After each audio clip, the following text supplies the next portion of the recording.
7장 11절에서 22절에 있는 말씀을 가지고 함께 말씀의 은혜를 나누기를 원합니다.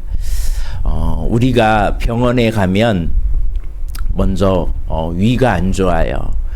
위염이 있고 위가 안 좋고 막 위산이 올라올 때 병원에 가면 위 내시경을 하자고 합니다. 그러면 위 내시경을 한 사람이 나 위 내시경 했으니까 난 이제 괜찮을 거야 하고만 생각했다면 그거는 아무 소용이 없습니다. 진단하고 치료는 다르기 때문에 그렇습니다. 우리의 삶에 있어서 진단을 내가 했다면 그 다음에 치료를 받아야 돼요. 치료라는 것은 약을 하든지 아니면 뭐를 잘라내든지 그랬을 때 치료가 되는 겁니다.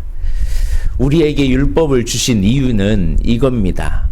율법의 한계를 알게 하고 율법을 통해서 내가 죄인이라는 것을 깨닫게 하는 겁니다. 그런데 가끔 이 율법의 진단을 가지고 나는 완전한 사람이라고 이렇게 여기는 사람이 있습니다. 그래서 신앙생활에서 정말 조심히 해야 할 일이 하나가 있는데 아주 좋은 것을 사단은 아주 나쁘게 변질시켜 버립니다. 예를 몇 개를 들면 우리가 성경을 아는 거는 너무나 좋잖아요. 성경을 읽고 성경을 묵상하고 성경이 기록된 것을 깨달아서 나의 죄를 발견했어요. 그런데 이게 너무나 좋은데 그런데 이게 잘못되게 이것이 나에게 수점이 되는 순간부터 이제 이 말씀을 가지고 판단하기 시작합니다. 이거 가지고 너 목사님 말씀 틀렸어요. 이 말씀 이 본문 틀렸어요. 내가 읽어봤는데 이거 아니에요. 이 말씀 이것도 모르냐 너는? 그러면서 말씀을 교만함으로 바뀌어서 그 사람이 말씀을 알기 전에는 그러지 않았는데 말씀을 안 이후로 사람을 정죄의 대상으로 이 말씀을 봐요. 이게 율법의 한계거든요. 율법의 한계는 자기 의를 드러내기 시작합니다. 나는 성경을 백독했고 나는 성경을 이렇게 알았고 그러면서 자기 의를 내세워요. 여러분 자기 의를 내세우면 하나님의 의에 복종하지 못한다고 말씀하고 있습니다. 또 하나 우리 기도하는 거 너무 좋잖아요. 기도하면 하나님과 깊은 친밀함을 누리면 너무나 좋은데 이것도 잘못하면 이게 잘못된 방향으로 가요. 사람에게 자기의 경건함을 드러내기 위하여 기도를 사용합니다. 나 이렇게 기도하는 사람이야. 나 이런 사람이야. 나 이렇게 방언도 하고 나 이렇게 기도를 오래 하고. 기도는 누구 앞에서 하는 건가요? 하나님과 나와의 관계일 뿐이에요. 이것이 기도가 내가 기도를 많이 했다고 내가 신령한 사람이 아니라 내가 기도를 적게 한다고 믿음이 없는 사람이 아니라는 거예요. 근데 이게 자칫 잘못하면 자기 의를 드러내는 도구로 이용합니다. 그러니까 사단은 가만히 보면 좋은 것을 나쁜 쪽으로 바꿔버려요. 그래서 사람에게 보이려고 자기를 드러내고 나의 경건함을 드러내요. 여러분 봉사하는 거 얼마나 좋은 것입니까? 주님의 일을 봉사하고 헌신하면 너무 좋은 거잖아요. 근데 사단은 이것도 자기 공로를 내세우고 자기 의를 내세우고 내가 이만한 업적을 이루었다고 나를 드러내요. 결국은 다 어디 쪽으로 가냐? 사단이 개입하는 순간에는 교만 쪽으로 다 갑니다. 그래서 가끔 제가 이렇게 사역을 하다 보면 저 사람은 저 직분을 안 받았어야 되는데 저 사역을 안 했어야 되는데 이런 생각이 할 때가 있습니다. 왜 그럴까요? 어느 순간에 그렇게 순전했던 사람이 그것 때문에 변질되어서 이게 다른 길을 가고 있는 거예요. 왜? 자기 의를 내세우는 순간에는 우리는 하나님의 의에 복종하지 못합니다. 이게 율법의 한계라는 거예요. 여러분 율법을 지키면 지킬수록 인간은 어떤 모습으로 변모하는 줄 아십니까? 바리새인처럼 바꿉니다. 내가 금식했는데, 내가 금식을 10일 했는데, 그러면 금식 3일 한 사람을 업신여기기 시작해요. 그리고 금식을 내가 이렇게 했는데 금식 안 하는 사람을 정죄하기 시작합니다. 금식은 하나님과 나와의 관계잖아요.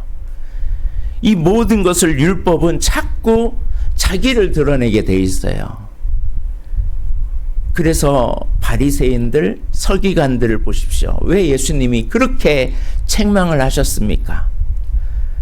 그렇게 선한 의도로 행한 일을 가지고 오히려 예수를 박해하고 예수 믿는 것을 방해하고 오히려 하나님을 믿는데 방해자의 역할을 한 사람들이 이 사람이라는 거예요. 소경이 소경을 인도할 꼴이 되었다는 사실이죠. 한 사람을 인도하고서 그 사람을 변질시켜 가지고 한 사람 전도했는데 전도한 사람이 가지고 이제 예수 믿기로 작정했는데 그 사람을 이제 교회 왔는데 교회 와서 교회 사람들로 인해서 시험 들어서 배나 지옥 자식으로 만들어 버리는 일을 이 율법에 매인 사람들이 하더라는 사실이에요. 그래서 오늘 본문에는 율법의 한계가 있고 이 율법을 뛰어넘은 영원한 제사장을 붙잡아야 된다는 것을 오늘 본문은 말씀하고 있다는 사실입니다. 제사장 제도는 레위 계통의 사람들만 제사장 직분을 감당할 수가 있었습니다. 그런데 인간의 제사장은 한계가 있어요. 자기의 죄도 처리해야 할 제사장이에요. 근데 예수님은 죄가 있는 분이에요? 없는 분이에요? 죄가 없으시고 제사의 직분은 한 번 했으면 또 다음날 또 해야 되고 또 해야 돼요. 이게 제사의 한계라는 거예요. 그런데 예수님의 제사는 한 번의 제사로 말미암아 영원한 속죄를 이루신 이 영원한 구원자라는 사실입니다. 그래서 이 율법을 따라 난 제사장은 가문에 따라 나갔지만 하기 싫어도 억지로 해야 됐어요. 그래서 엘리의 아들 홈니와 비느하스 같은 아들이 생기기도 하고 그래서 문제가 많이 발생하고 타락의 길을 걸어갑니다. 그러나 우리의 영원한 대제사장이신 예수 그리스도께서는 우리의 온전한 속죄를 이루시고 멜기세덱의 반차를 따르는 죄가 없고 완전한 제사장을 이루시는 하나님의 아들이신 예수 그리스도가 우리의 죄를 이루셨다는 것을 말씀해주고 있다는 사실입니다. 그래서 13절에 이것은 한 사람도 제단 일을 받들지 않은 다른 지파에 속한 자를 가리켜 말한 것이라. 그래서 예수 그리스도를 통해서 레위인이 아닌 다른 지파를 통해서 이제 새로운 제사의 길을 열어가셨다는 사실이에요. 율법을 알면 알수록 사람은 죄를 깨닫습니다. 그리고 내가 죄인의 한계라는 걸 알아요. 그래서 우리가 신앙생활을 할 때 율법으로 나아가면요, 나는 못해요. 그래서 자꾸 자기를 정죄해요. 나는 이래. 나는 이래. 이런 내가 무슨 하나님 앞에 나아갈 수 있다고. 이렇게 내가 반복적인 죄를 짓고 내가 넘어지는데 내가 어떻게 하나님 앞에 나아가. 그리고 자기 힘으로 나아가다가 자기가 꼬꾸라서 넘어져요. 그러나 이제는 16절에 그는 육신에 속한 한 계명의 법을 따르지 아니하고 오직 불면의 생명의 능력을 따라 되었나니. 예수 그리스도가 가진 능력은 어떤 능력이냐? 오직 불면의 생명의 능력을 따라 살아계신 하나님이라는 사실입니다. 그 하나님은 우리에게 영원한 생명을 줄 수 있는 분이시고 우리를 다시 부활하셔서 부활의 첫 열매가 되신 우리의 영원한 아버지가 되십니다. 제사제도는 그 제사장이 끝나면 이제 우리가 따랐던 그 제사장은 어느 순간에 사라져 버려요. 그러나 영원히 변하지 않는 분이 계세요. 그분이 누구예요? 예수 그리스도예요. 그분은 영원한 제사장이 되어서 우리의 영원한 속죄를 이루고 우리가 하나님께 나아가는 길을 열어가신 분이 예수 그리스도라는 사실입니다. 그래서 18절에 전에 있던 계명은 연약하고 무익함으로 패하고 율법은 아는 것도 온전하게 못할지라. 그러니까 율법은 우리를 변화시키지 못해요. 나의 죄를 깨닫게 할 뿐이지, 나의 한계를 드러낼 뿐이지. 그래서 우리가 믿음으로 살아갈 때 알아야 할 것은 내 힘으로 뭔가를 막 이루고 내 힘으로 하는 것은 결국은 사고가 납니다. 결국은 무너지게 돼 있어요. 왜? 나는 연약하고 무능력하고 나의 한계를 느끼는 순간에 우리는 넉다운 됩니다. 그래서 육신의 생각은 하나님과 원수가 된다고 그랬어요. 내가 하는 일들은 결국은 사고를 쳐요. 그러나 내가 하지 않고 영원한 소망을 가지고 19절에 보니까 율법은 아무것도 온전하게 못할지라 이에 더 좋은 소망이 생기니 이것으로 우리가 하나님께 가까이 가느니라. 하나님을 알면 알수록 예수 그리스도 앞에 나아가면 나아갈수록 우리는 더 좋은 소망을 붙잡고 살아가게 돼요. 예수 그리스도와 동행하는 순간에 우리는 더 맑고 환하고 더 은혜로운 삶이 됩니다. 왜? 나의 한계를 아니까, 나의 연약함을 아니까. 그런데 예수 그리스도 없이 기도할 수 있고, 예수 그리스도 없이 말씀 읽을 수 있고, 예수 그리스도 없이 봉사와 헌신할 수 있어요. 그러나 그 뒤에는 나타나는 부작용이 있습니다. 원망 불평이 생기고요, 이 부정적인 사고가 생기고요, 이 넉다운되고 지치고 힘듭니다.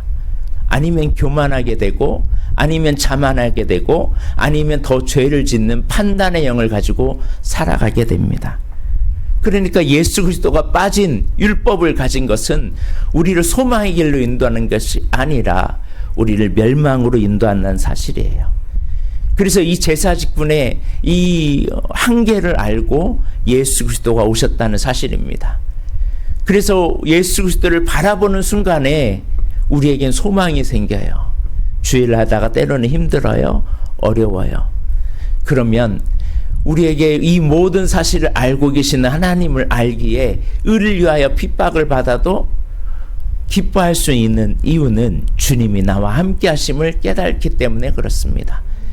영의 생각을 하다 보면 이거는 내 능력이 아니구나, 하나님을 붙잡아야 되는구나. 그래서 더 하나님을 붙잡다 보면 하나님의 은혜를 누리게 되고 하나님과 함께 동행하는 더 믿음의 삶을 살더라는 사실입니다. 그래서 우리에게는 율법이 우리를 완전케 하는 것이 아니라 영원한 속죄를 이루신 대제사장이신 예수 그리스도가 우리를 완전하게 만든다는 사실을 알고 예수를 떠나지 아니하고 주님 안에 있기를 주의 이름으로 축복합니다. 목사인 나 자신도 내가 하나님의 은혜 아니면 이거는 갑자기 율법화 됩니다. 그리고 갑자기 나를 공로를 드러내기 시작합니다. 그러나 예수를 바라보면 하나님 앞에 가는 그날이 있기 때문에 함부로 살지 못해요. 소망이 있기 때문에. 근데 소망이 없는 사람은 지금 당장이 중요한 거니까, 지금 당장이 문제가 있으니까. 그러나 우리를 하나님을 바라보는 순간에 또 하나님께 나아갈 수 있다는 사실을 잊지 마시길 바랍니다. 예수님께서 제사장 되신 것은 맹세로 보증한 거예요. 왜냐하면 예수 그리스도께서 창세기 3장 15절에 하나님께서 말씀하셨거든요. 창세기 3장 15절에 뭐라고 되어 있냐면, 내가 너로 여자와 원수가 되게 하고 내 후손도 여자의 후손과 원수가 되게 하리니 여자의 후손은 내 머리를 상하게 할 것이요 너는 그의 발꿈치를 상하게 할 것이니라 하시고, 이게 원복음이라는 하나님의 맹세예요. 하나님이 직접 사단의 머리를 깨트리겠다 하지 않으셨어요. 뭐라고 말씀하셨냐면, 인간의 몸으로 내려오신 예수로 말미암아 그 예수가 모든 죄를 사하고 그의 후손으로 말미암아 그 예수를 믿는 사람으로 말미암아 그의 머리들을, 사단의 발을 무너뜨리겠다는 사실입니다. 그의 후손이 사단의 머리를 깨트리겠다는 겁니다. 그러나 예수 그리스도를 믿는 사람이 사단과 싸우지 않으면 사단이 오히려 그들을 무너뜨린다는 거예요. 하나님은 맹세하셨어요. 그러니까 구속사역은 하나님이 하지 않으세요. 사람을 통해서 일하십니다. 예수 그리스도를 믿는 사람을 통하여 하나님의 일을 오늘도 행하고 계신다는 사실입니다. 이 일에 우리가 쓰임받는 저와 여러분이 되시길 주의 이름으로 축복합니다. 예수님은 그냥 하늘에서 갑자기 톡 내가 이 땅을 구원해야겠다고 톡 떨어진 게 아닙니다. 예수 그리스도께서는 창세기부터 시작해서 계속 예수님이 오셔야만 율법의 한계를 이기시고 온전한 율법을 이루고 인간의 죄를 사하고 인간을 구원할 분이 예수 그리스도라는 것을 맹세로 보증하고 약속하신 책이 이 구약의 책입니다. 그래서 사실은 구약은 오실 예수 그리스도를 예표하고 있어요. 그래서 예수는 더 좋은 언약의 보증이 되셨다. 보증이라는 것은 내세우는 거잖아요. 내가 이 사람을 내세워서 이 사람은 내가 신뢰할 수 있습니다가 보증을 딱 쓰잖아요. 도장을 찍잖아요.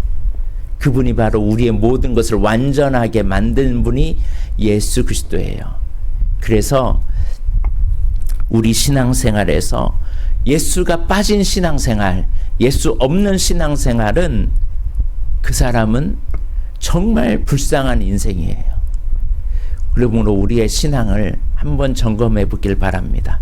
나의 신앙생활에서, 나의 기도생활에서, 내가 지금 믿는 이 신앙생활에서 예수를 의지하는 것이 없이 내가 하고 있는 일은 다 죄로 가고 있는 길이고 한계를 드러내는 길이고 내가 무너지는 길이라는 사실을 깨닫고 오직 불멸의 생명의 능력을 가지고 계신 예수 그리스도를 붙잡고 또한 더 좋은 소망을 생기게 하고 하나님께로 더 가까이 나아가게 하시는 예수를 붙잡는 오늘 저와 여러분이 되길 주의 이름으로 축복합니다.